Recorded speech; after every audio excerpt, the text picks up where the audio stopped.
السلام عليكم ورحمة الله وبركاته. اهلا بيكم حبايبي بناتي متابعات قناتكم قناة ام وفاء. اولا كل سنة وانتم طيبين بمناسبة شهر رمضان، وربنا يا رب يجعله شهر خير وبركة على الجميع يا رب. النهارده حبايبي هنتكلم عن حالات ممنوع فيها صيام الحامل في شهر رمضان، واول الحالات دي حبايبي هي القيء المستمر. لو كنت حبيبتي من الناس اللي بتعاني في حمل قيء مستمر دايما وخصوصا في مراحل الحمل الاولى، هيكون خطر عليكي وانت حامل انك تمتنعي عن تناول طبعا السوائل لاكتر من 15 ساعه وانت صايمه. ممكن ده يعرضك لخطر الجفاف واللي هيكون ليها اثار سلبيه طبعا عليكي وعلى حملك وعلى الجنين لا قدر الله. فلو حبيبتي زي ما قلت كنت من الناس اللي بتعاني من قيء مستمر، فممنوع بالله عليكي انك تصومي وانت حامل، وان شاء الله ربنا ييسر لك الحال بعد كده هتعوضي.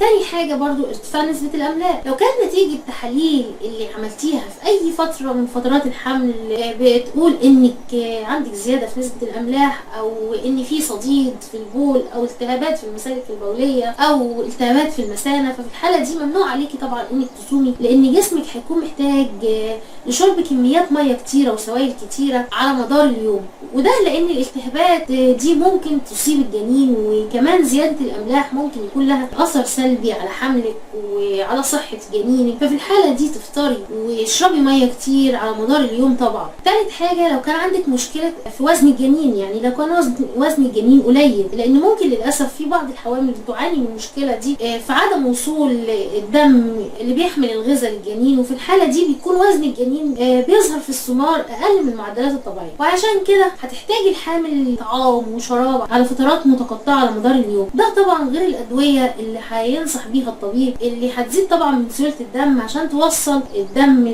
عن طريق المشيمه بشكل سهل وسريع. ففي الحاله دي طبعا ممنوع منعا باتا انك تصوم.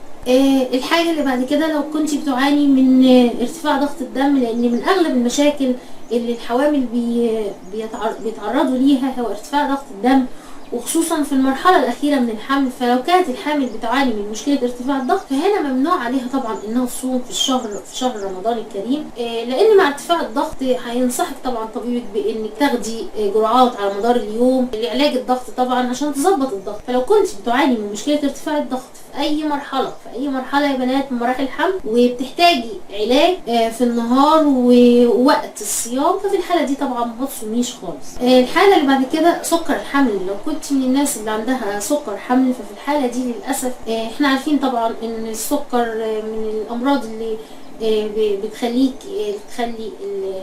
البني ادم جعان وبيحس بجوع مستمر، وكمان بالاضافه للحمل طبعا انت محتاجه تغذيه ومش هتقدري انك تتوقفي عن الاكل والشرب لفتره طويله. كمان في حاله مريضه السكر الحمل، في الحاله دي طبعا بتستدعي تناول جرعات محدده من الادويه على مدار اليوم برضو علشان طبعا تظبط نسبه جلوكوز في الدم. فالافضل انك ما تصوميش برضو. كمان الحاله اللي بعد كده حاله الحمل التوأم. في حاله الحمل التوأم الام بتحتاج لتغذيه مضاعفه عن لو كنت حامل طبعا في جنين واحد، ده عشان تقدري انك تحافظي على سلامه الطفلين. وبالتالي في الحاله دي ممنوع عليكي صيام شهر رمضان في حاله طبعا لو كنت حامل بتوأم، خصوصا ان الحمل في توأم بتكون معرضه بشكل اكبر ان يحصل اجهاض او ولاده مبكره، ربنا يا رب يعافيك. تسمم الحمل. في حاله الام لو كانت مصابه لا قدر الله بتسمم حمل او اعراض في الحمل اللي سابق، او ان عندها اعراض تسمم الحمل واللي طبعا بيسببوا ارتفاع ضغط الدم وزياده الوزن للام الحامل، وده زي ما احنا عارفين ان بيكون نتيجه احتباس السوائل واحتباس الاملاح في الجسم، وطبعا مع ارتفاع نسبه الزلال في البول. فممنوع يا بنات منعا باتا على الام الحامل انها تصوم، لان الصيام هنا هيكون خطر طبعا على حياه جنينها. كمان في حاله الشهور الاولى من الحمل، في بعض او معظم الحوامل بيعانوا في الشهور الاولى من الحمل، سواء اول شهرين او 3 شهور من الحمل، من الضعف الشديد وانخفاض في الضغط القيء المستمر في الشهور الاولى من الحمل. فلو حصل الانقطاع طبعا عن الاكل والشرب لفترات طويله، ممكن يعرض الام الحامل لخطر الاصابه بالهبوط، وانها تبقى دايما حاسه بانها ممكن يحصل لها هبوط واعياء. ده طبعا لان بيحصل ان بتستهلك الطاقه اللي بتكون مختزنه في جسمها. فهنا في الحاله دي هتجربي نفسك، حسيتي في بدايه حملك بالتعب الشديد والارهاق الغثيان والقيء، فبلاش طبعا تصومي. وزي ما قلت لو حبيتي تصومي تجربي، لو حسيتي بدوخة او زغللة او جفاف الفم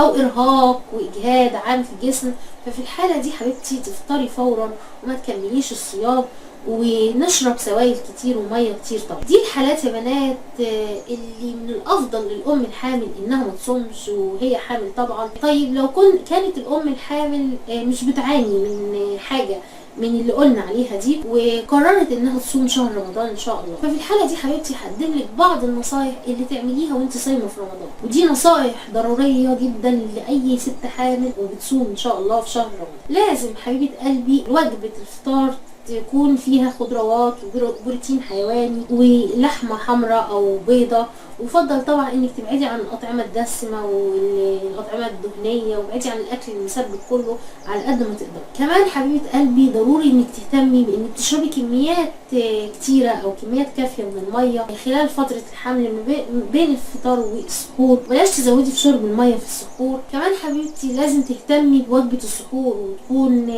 فيها عناصر غذائيه من بروتين، سواء كان بيض مسلوق او قطعه لحمه او زبادي ولبن. طيب لو طبيب نصحك بفيتامينات او مكملات غذائيه تاخديها بلاش نهملها طبعا، ضروري انك تاخديها وبلاش تهمليها، وتاخدي الجرعات طبعا بانتظام اللي هينصحك بيها طبيبك، سواء كانت مكملات غذائيه او حديد او غيرها. كمان حبيبتي حاولي انك تبعدي عن الحلويات، وده لانها بتحتوي على نسبه عاليه طبعا من السكريات اللي ممكن ترفع نسبه السكر عندك في الدم ويحصل لا قدر الله بشكل مفاجئ، لكن في نفس الوقت بتقل بسرعه في الدم مره تانية، وده ممكن يسبب لك شعور بتعب واجهاد.